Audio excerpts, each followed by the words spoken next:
Assalamualaikum warahmatullahi wabarakatuh. Halo teman-teman. Kali ini saya akan menjelaskan model pembelajaran open-ended atau OE. Oh iya, sebelumnya kita kenalan dulu. Karena tak kenal maka tak sayang. Nah, di sini saya Diva Isnia Febriani yang akan menjelaskan tentang model pembelajaran open-ended. Nah, yang pertama ada pengertian model pembelajaran open-ended. Pembelajaran open-ended sendiri atau pembelajaran dengan problem masalah ialah pembelajaran yang menyajikan permasalahan dengan berbagai cara pemecahan atau penyelesaian masalah dan solusinya pun beragam. Pembelajaran ini melatih kreativitas, berpikir kritis, komunikasi, interaksi, sharing, dan keterbukaan. Nah, pengertian tersebut dijelaskan oleh Suyatno. Dari pengertian tersebut dapat disimpulkan bahwa model pembelajaran open-ended merupakan pembelajaran yang menyajikan suatu permasalahan yang memiliki metode atau penyelesaian yang benar-benar lebih dari satu, sehingga memberikan kesempatan kepada siswa untuk memperoleh pengetahuan, juga pengalaman dalam menemukan, mengenali, dan memecahkan masalah dengan beberapa teknik. Dalam pembelajaran ini lebih mengutamakan proses dibandingkan produk, sehingga siswa pun dirangsang untuk terbuka, berpikir yang beragam, dan dituntut melakukan variasi dalam memperoleh jawaban itu sendiri.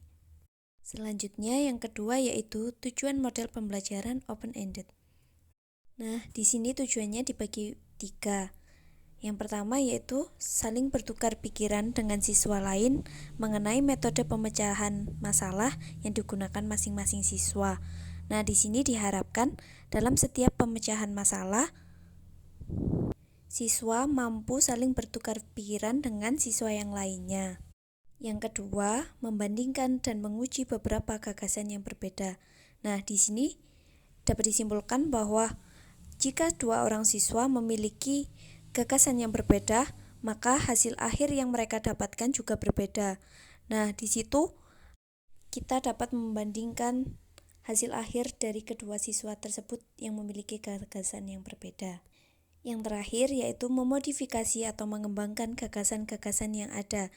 Jadi, pengembangan gagasan akan terus dilanjutkan untuk menunjang model pembelajaran yang lebih baik. Dari ketiga tujuan tersebut mengharapkan agar kemampuan berpikir siswa dapat berkembang secara maksimal dan pada saat yang sama kegiatan-kegiatan kreatif dari setiap siswa dapat terkomunikasikan melalui proses belajar mengajar. Contoh penerapan problem open-ended. Siswa diminta mengembangkan metode, cara, atau pendekatan yang berbeda dalam menjawab permasalahan yang diberikan dan bukan berorientasi pada jawaban akhir. Di sini bisa dicontohkan seperti guru memberikan satu pertanyaan atau satu masalah kepada siswa dan siswa akan memecahkan permasalahan tersebut dengan menggunakan gagasan yang berbeda-beda. Dan guru tidak berorientasi pada hasil akhir yang siswa peroleh, tapi lebih pada proses dalam memecahkan masalah yang dilakukan oleh siswa tersebut. Nah, dalam kegiatan pembelajaran membawa siswa dalam menjawab pertanyaan dengan banyak cara dan mungkin juga dengan banyak jawaban, sehingga mengundang potensi intelektual dan pengalaman siswa dalam menemukan sesuatu hal yang baru. Di sini yang keempat ada prinsip model pembelajaran open-ended. Nah, menurut Shimada, pendekatan open-ended problem adalah pendekatan pembelajaran yang menyajikan suatu permasalahan yang memiliki metode atau penyelesaian yang benar lebih dari satu. Pendekatan open-ended problem dapat memberi kesempatan kepada siswa untuk memperoleh pengetahuan atau pengalaman, menemukan, mengenali, dan memecahkan masalah dengan beberapa teknik. Pendekatan open-ended problem dapat dilakukan dengan cara memadukan pengetahuan yang sedang dan telah dipelajari oleh siswa. Di sini dijelaskan bahwa dalam menyelesaikan suatu masalah, kebenaran menyelesaikan tidak hanya bergantung pada hasil akhir saja, tapi juga bergantung pada proses yang dilaluinya dalam menemukan penyelesaian tersebut. Mereka dapat mengembangkan masalah baru yaitu dengan cara merubah kondisi masalahnya. Yang dimaksud adalah kegiatan siswa harus mengakomodasi kesempatan siswa untuk melakukan segala sesuatu secara bebas sesuai kehendak mereka. Yang terakhir ini, model pembelajaran open-ended juga memiliki kelemahan juga kelebihan. Kita bahas yang kelemahan dulu ya. Kelemahan yang pertama yaitu membuat dan menyiapkan masalah matematika yang sudah bermakna bagi siswa bukanlah pekerjaan yang mudah. Selanjutnya yang kedua, mengemukakan masalah yang langsung dapat dipahami siswa sangat sulit, sehingga tidak sedikit siswa yang mengalami kesulitan bagaimana merespon permasalahan yang diberikan.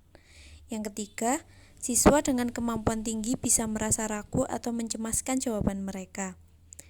Yang keempat, mungkin terdapat beberapa siswa yang merasa kegiatan pembelajaran ini tidak menyenangkan karena kesulitan dalam memecahkan permasalahan yang diberikan. Selanjutnya kita bahas tentang kelebihan model pembelajaran open-ended. Di sini pertama ada keterlibatan siswa lebih aktif dalam proses pembelajaran dan mereka dapat mengungkapkan ide-ide mereka secara lebih sering. Para siswa tak hanya pasif menirukan cara yang dicontohkan gurunya.